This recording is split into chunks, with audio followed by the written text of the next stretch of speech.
welcome to the final episode of this second season of Luthier Stories.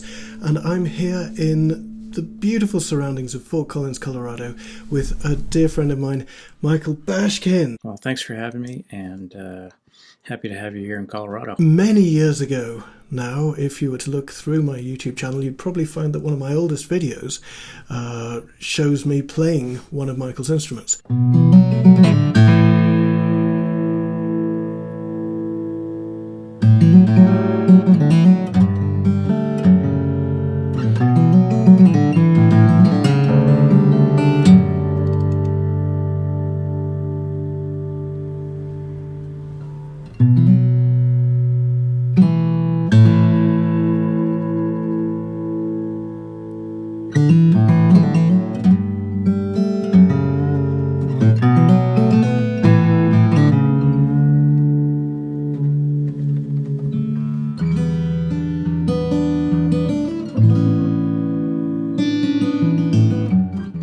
I tend to describe your work as some of the most beautiful modern aesthetic lines I've ever seen, but with a very vintage, warm timbre and response.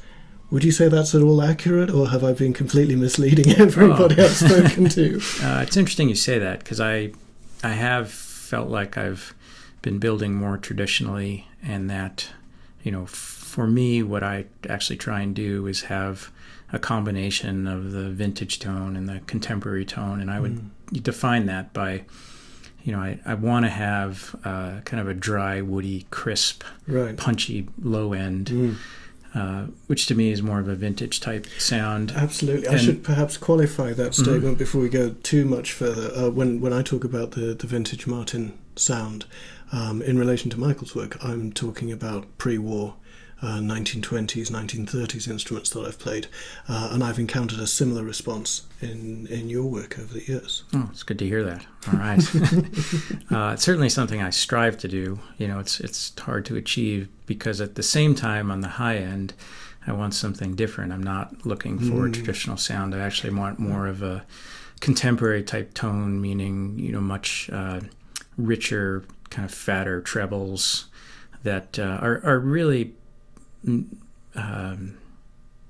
speak through the low end, because I think that we can tend to be kind of bass obsessed in acoustic guitars, and it's lovely, you know. I mean, you pick up a guitar, and the first thing I probably do is check out the bass, but the second thing I like to do is check out the trebles in relationship to the bass, and you know, I want to really hear them cut through and speak cleanly.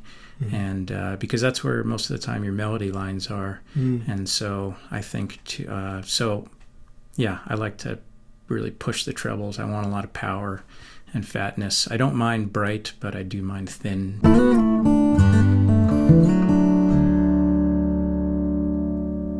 In the last probably maybe 3-4 years, I've gone back to single-sided guitars, not exclusively, but really, but yeah. Are you returning to a more traditional, for want of a better word, a Martin style build? Yeah, maybe a little.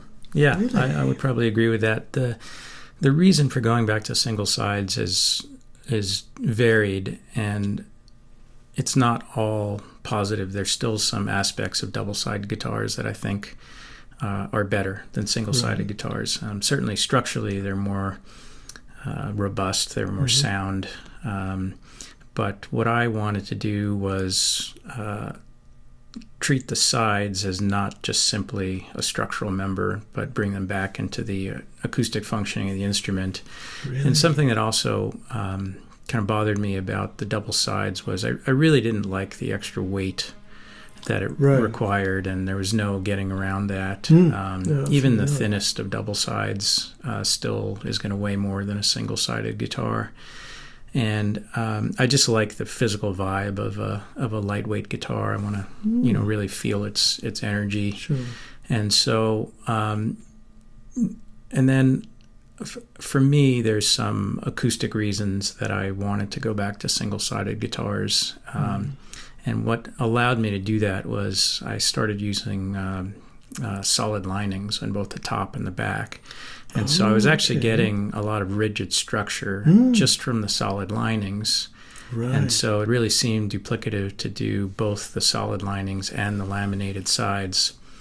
And so what the solid linings do is it gives me the structure and the rigidity where I want it, which is right at the intersection of the plates and the sides. But it allows me to save weight on the sides, and also depending on, how thin or thick I go on the sides or how much side bracing material I can use, it also allows me to give a little bit of movement to the sides, if you will. I do feel like I don't have any proof for this. This is just a qualitative assessment, but I think that the single-sided guitars are probably a little bit warmer sounding, right? Okay. And that the double-sided guitars probably have a little bit bigger low end and possibly a little more power. So it kind of depends on where you want to be in your voicing, or what my goals are for the guitar. And some of that can be, again, controlled with the linings, because I can make the linings out of a heavier, stiffer material, and I've used lots of different options to do that. And also just the size of the linings as well makes a big difference.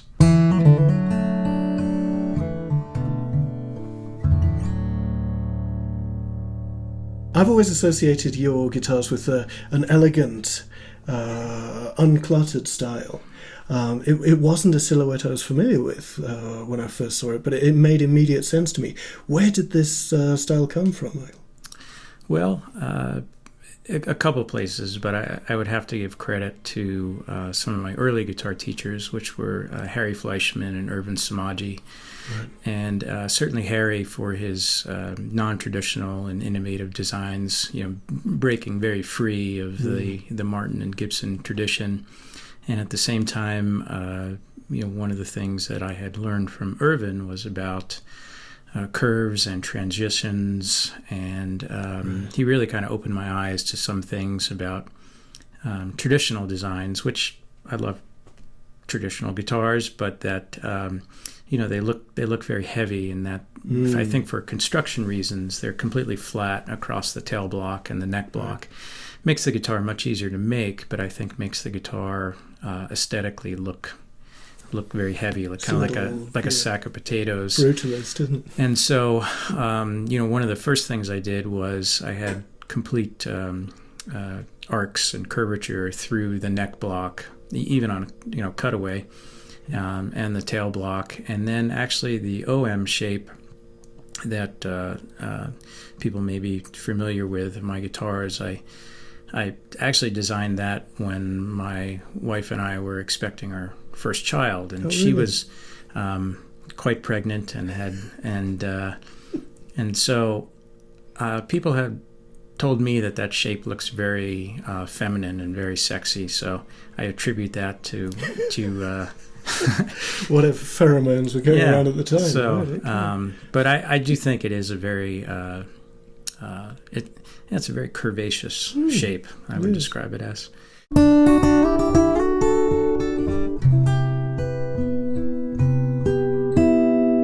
I think we're in an age where there's just an incredible number of incredible builders building, absolutely gorgeous guitars, and I like about 99.9% of them. And even that 0.1% that I don't like, I just say, well, I'll probably come to appreciate that at some point. But but my particular aesthetic, I try and let the wood do most of the speaking. So highlight that, keep the lines simple. I am fond of Art Deco and Art Nouveau. I see that. And so some of my headstock inlays and headstock and end graft designs, I try and pay homage to that. But yeah, for the most part, try and keep things pretty clean. I for me personally, I don't do a lot of pearl work. Right. But because I'm just a wood nerd, and I want when I look at the guitar, I want to see wood and wooden tones. First, I should say that I definitely didn't invent this technique. Right. And whenever I think I've done something new, I can usually find some existence of prior art. So I'm not claiming that I invented this or... Sure, but I think you're the first to have used it on a guitar. Okay. Do you think that's fair? I don't know. I will leave that for you and the viewers to decide. This is getting hot now. I can feel it. Yes. Radiating. Well, it is called torching. It's called torching. Yeah, and this is a marquetry technique. That's where I initially got the idea from. Right. And so you have a hot plate, like so. I use a little cast iron skillet, and it's filled with a fine sand. Right. And what you're doing is you're taking advantage of the heat gradient from the bottom of the pan up to the top of the pan, and that gives you a shading effect. And so I have seen this. You would take this is a little piece of mango. This is this would be a rosette center, rosette fill. And simply what you do is you take it and you put it down in the sand, and it depends how hot how long the hot plate has been on, how long you leave the wood in there, and also how far you push it down. And the effect actually is really amplified by the finish. So what you see here in the unfinished piece is probably only about 30% of what it will be once you put finish on. And we're getting a little color on the bottom there. And what I like about doing this is it gives the wood like an airbrushed or three-dimensional quality to it. And it's easy to overdo it, but if the effect is subtle, it can really add some drama and some depth to the woods. In some cases, you can actually even bring out colors. There you can see we're starting. We're just getting a little bit there. Now I would actually stop there because I know that under finish, that's going to darken up substantially. It's probably not wise to just tip some naphtha on it now, is it? To see what it would look like, so we can wait. Oh no, we don't have to wait. So you didn't say wisdom isn't part of this. This is just about fun. Okay. Yeah, and so like I said, this would really actually be overdoing it, but just for the demonstration that to show you the effect. And then if we put a little faux finish on here. No. You can see how much it changes and it darkens up. And when I first started doing it on my guitars, I liked it. Again, it kind of highlighted the wood and what you can do with the wood rather than adding other shiny things to it. So often I use it at transition points, like between two pieces of wood, is where I find it to be effective.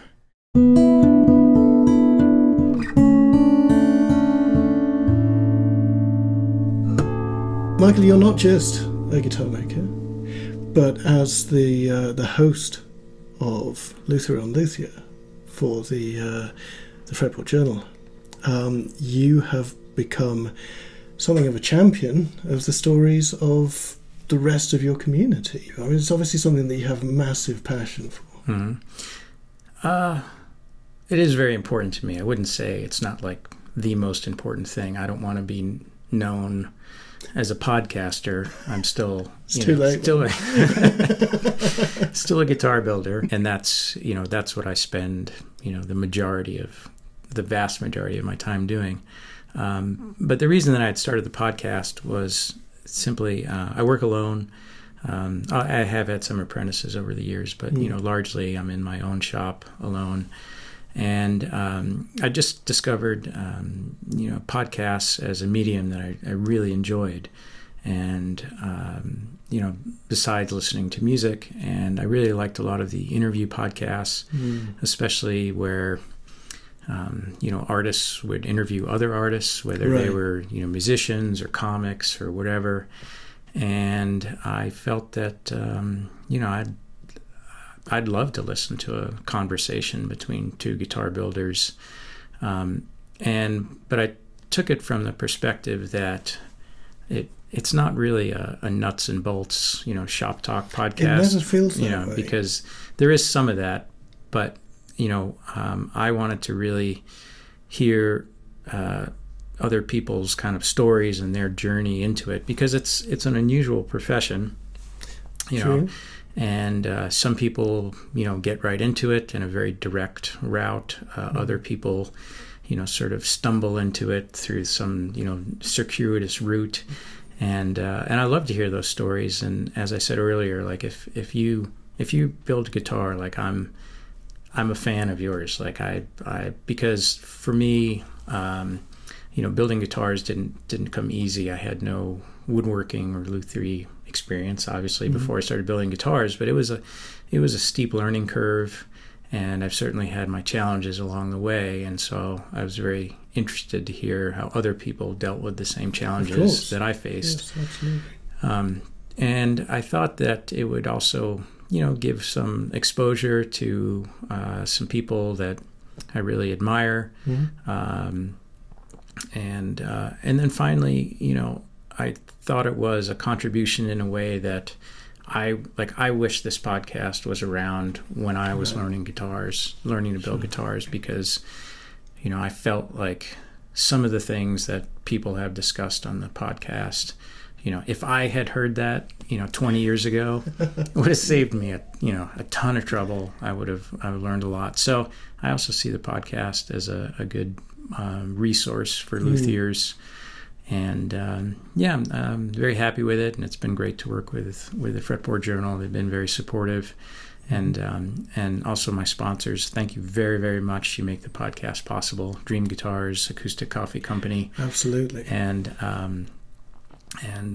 I've got lots of great interviews lined up, and looking forward to doing more. Part of the hard part for me is that there's so many people I want to talk to, and it's only a month podcast that. It's kind of hard to because I want to have everybody on. Of course. It's hard to, and I want to do it all at once. So.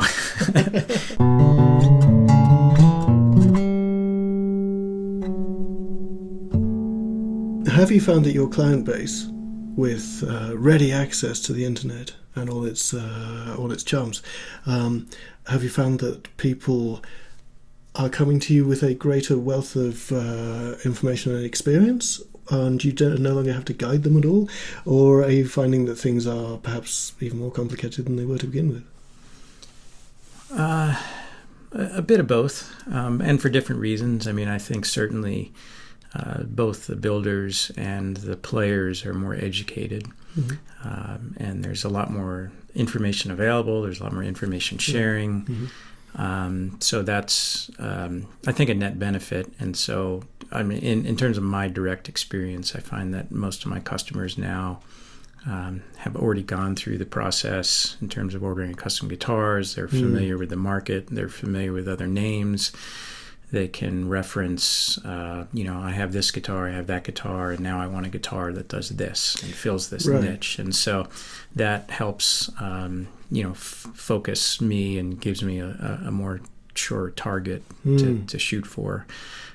So that's the positive side. On the negative side is that there is this wealth of information, and it's not all good or quality information. And there's really no... there's no gatekeeper, and nor should there be, in terms of who determines, what's good and bad information. But so, I'd say if someone is, researching the topic, there's, just be aware that not everything you read is true on the internet. Really? Yeah. Where have we heard that before? And you'll get a wide variety of opinions. And I think, certainly reputation does matter in terms of whose opinions you can trust and trust more than others. And certainly when I was a new builder, I probably had stronger opinions than I do now. And I shouldn't have, but it's taken me a while to come around to realize that. So, but that's all. Have you mellowed out, do you think? Yes, I've mellowed out for sure. And I've well, when you talk about the process, I mean, there's also this idea of personal development, because, for me personally, like, I was not a natural craftsman. That I find that actually quite shocking for you to say that, because, some of the aesthetic flourishes, some of the exquisitely fine detail work that you put in your guitars, and I've seen your guitars for over a decade now, do not look like the work of someone who struggles with that aspect whatsoever. Well, by the time something goes out the door, I try and make it the best that it can be, but you don't see what it took to get to that point. And it probably, there were times where it was certainly a struggle to get to that point. And now, I'm much more confident in my skills, and I do some teaching as well. Yes. So I'm thinking about, things a little differently. But I would say, though, to bring this back to the kind of the broader picture of the handmade guitar community and market, is that, I do a couple guitar shows a year, typically, COVID being the exception. Of course. And, back starting in the late 90s, I can tell you that, every year, the worst guitar at the show, okay, keep that in mind, the worst guitar at the show has gotten better and better and better and better. And now, the worst guitar at the show is pretty great guitar. So, it's, I've noticed that too. I think that, that's a reflection of all of the information that's available now, and that, it's easier to shorten the learning curve and do things right. But it's also, you get to see it. You get to see what the best quality craftsmanship is. And sometimes for some people, like myself, until I saw it, I didn't necessarily know what it was.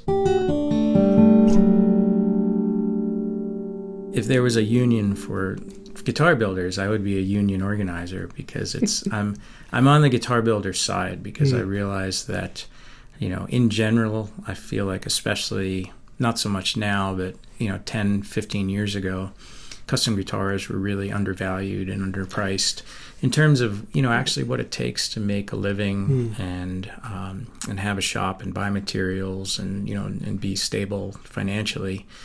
And that part of that was the builders doing by not charging enough, and I think part of that was just the market expectations of what a guitar should cost.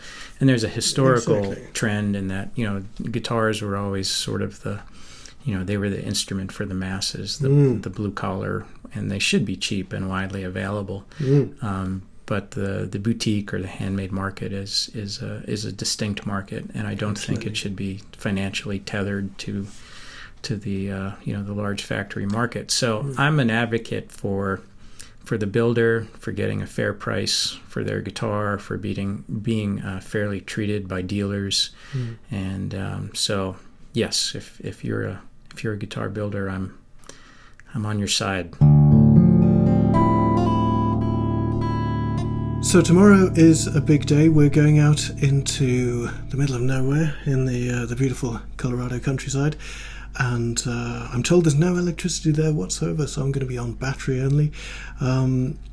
We're bringing the mics, and I'm going to be playing, I'm assuming it's the guitars hanging behind us. Yes. It doesn't sound awful, does it? Well, why don't you come with us, and let's go. And with that, we were off up into the Rocky Mountains, and some of the most beautiful landscapes I have ever seen. Just gorgeous. After a couple of hours of steep roads, we made our way to a beautiful cabin surrounded by trees and freshwater streams, peace and quiet. Absolutely idyllic. And we began setting up, going through vital stages of the process, like choosing the right chair and a quick tech check before we started rolling. Rolling 1, 2... The pressure was on. We were on battery only, and the power levels were dropping alarmingly quickly. Thank you. You. And the battery on that one's just gone. In addition, as we progressed, I began to notice that things were not quite right. I was making unforced errors. What am I doing there? And starting to feel unusual. Haha! Bastard. I'm feeling quite faint, actually. How high up are we? About 9,800 feet. What's that in inches? Ooh. Wow. Yeah, maybe I do need some water. Okay. Thank you. Yeah. I'm going to switch this up. We're on ridiculously low battery as it is. Let's see what we can accomplish in the next sort of 10 minutes or so that we have. Incidentally, here is that same bottle of water once we got back to a more friendly altitude. Oh, and whoever invented trail mix has my heartfelt thanks. Luthier Stories, Mike, isn't this fun? Yes. Well, it needs to be exciting. There needs to be an element of peril. Actually, yeah, you're right. We've got a generator outside. We've got a 50-man team and catering. And, of course, we're well looked after. It's not how it works, guys. This was a unique opportunity to play 3 guitars from the same builder that had been created within weeks of one another. Regardless of wood choice, body size and scale length, this was a chance to explore 3 beautiful acoustic voices. Just listen to the opening note of Rialto on the Koa OM.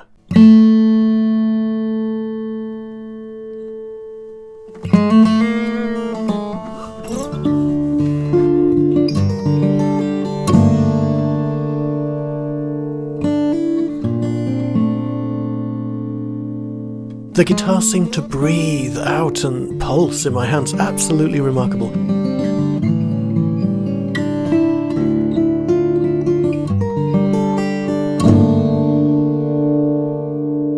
There's an immediacy to the attack, but it's still a warm sound. Just gorgeous.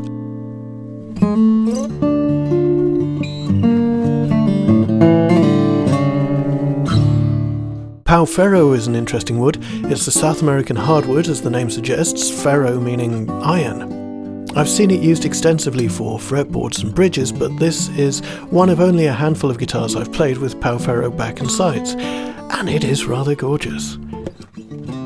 I really enjoyed the mid and bass response on this one.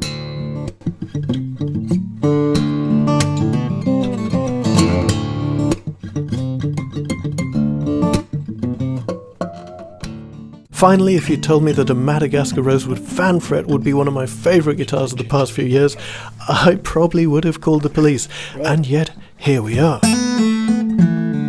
Wow.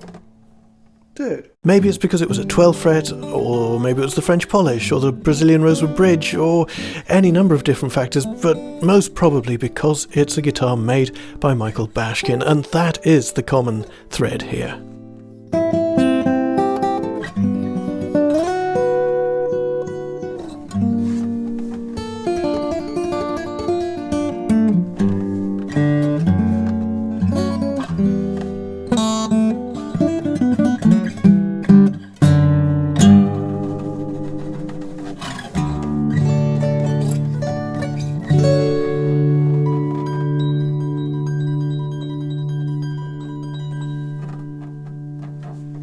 And so it was with a massive, if slightly wobbly sense of gratitude that we wrapped the filming with a cool 20% of battery life left.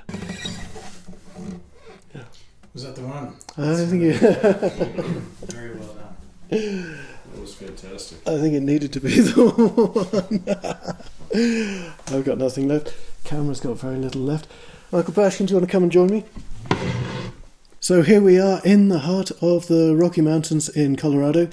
It has been an eventful and really quite emotional afternoon, but we've got through it. Thank you so much, Michael. Thank you, Michael. And thank you, Michael. Thank you for watching this second season of Luthier Stories. Until next time, stay tuned.